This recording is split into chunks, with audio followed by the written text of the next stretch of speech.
Salamat sa Diyos at naipatapos na natin ang simbahan na ito ng parokya ng Mahal na Birhen ng Santo Rosario.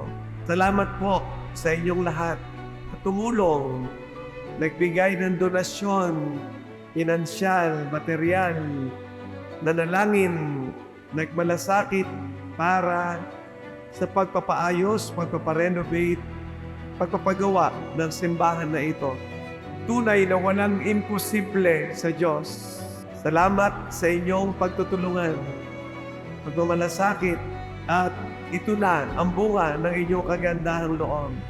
Iisang simbahan, anal, katolika at apostolika na pinagdarasan ni Maria, Birhen ng Santo Rosario. Ito ang simbahan na ating kinabibilangan. Ito ang simbahan na itinayo ng ating Panginoong Jesucristo, ang ating manunubos. Tayo ang simbahan na ito.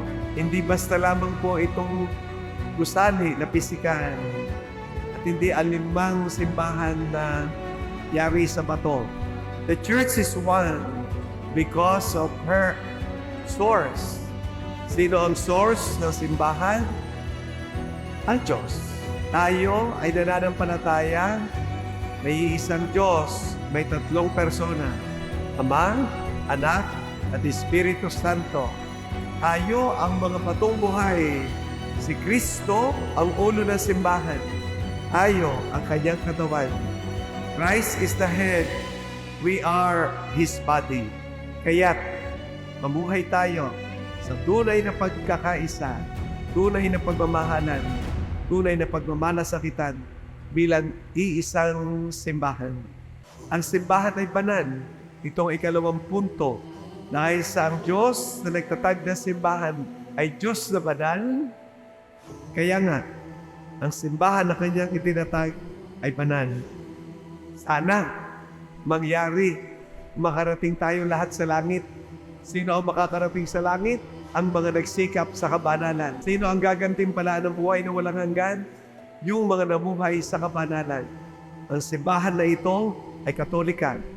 Ibig sabihin, universal. Dahil tayo ay sinusugo ni Kristo, ipalaganap ang pananampalataya sa lahat ng tao. Sa lahat ng dako, binyagan sila sa ngalan ng Ama, ng Anak, at ng Espiritu Santo. Tayo, magpapaspas at pagtatalaga ng dambana, mamaya-maya, ubusan ng langis, itatalaga ang altar na ito para maging daluyan ng biyaya para sa ating lahat, para makarating tayo sa kalwalhatian sa langit, sa buhay na walang hanggan. Panghuli, ang simbahan na ito ay apostolika. Ibig sabihin, tinatag sa mga apostol. Umiiral ang simbahan ngayon sa pangunguna ng Santo Papa, ang kahalili ng ating unang Santo Papa, San Pedro. Umiiral ang simbahan sa pamumuno ng mga obispo sa bawat diocese.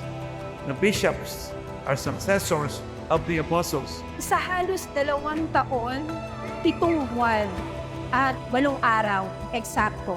Ngayon po ay 4th year anniversary ng Episcopal Coronation ng Mahal na Birhen.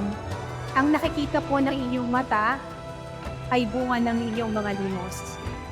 Ang simbahang ito po ay alay ng sambayanan ng Mahal na Birhen ng Santo Rosario mula sa mga limos at pagbabahagi ng kakayanan ng bawat isa. Sama-sama po tayong naglakbay, nagtaya, naging saksi sa katapatan at kabutihan ng Diyos sa kanyang kawan.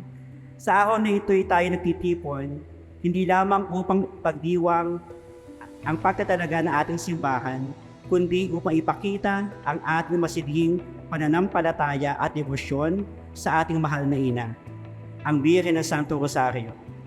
Ang selebrasyong ito ay hindi lamang isang pangkaraniwang okasyon, kundi isang pagpapatibay ng ating pagsunod sa yapak ng ating patrona.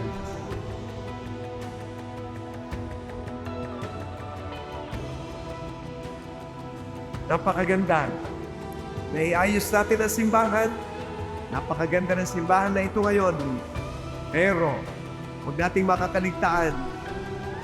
Tayo, iaayos natin palagi ang ating ugnayan sa isa't isa. Sa diwa ng pagmamalasakit, pagmamahalan. Nasabi sa palaala sa Ebanghelyo, Kung naghahandog ka sa Diyos, alam mo na may sama ng loob sa iyo ang iyong kapatid. Iwan mo muna ang iyong handog sa harap ng dambana. Makipagkasundo ka sa Kanya. Saka ka magbalik, maghandog sa Diyos.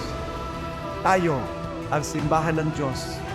Buhay, hindi basta lang pisikal o bato, kagaya ng ating iniayos na bahay dalanginan na ito. Pagpalain tayo ng Diyos ngayon at magpakailanman.